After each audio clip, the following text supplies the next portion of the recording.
থেকে আমরা জানতে পারি তিনি ইস্তেগফার বলতেন, আস্তাগফিরুল্লাহ আস্তাগফিরুল্লাহ আস্তাগফিরুল্লাহ 3 বার।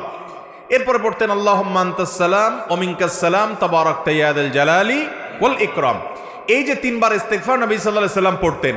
বুখারীর একটা হাদিস আব্দুল্লাহ ইবনে আব্বাস রাদিয়াল্লাহু তাআলা বর্ণনা করেছেন, সেখানে আছে নবী সাল্লাল্লাহু আলাইহি সাল্লামের নামাজ শেষ হওয়াটা তিনি জানতে পারতেন, টের পেতেন নবীজির মুখের তাকবীর শুনে।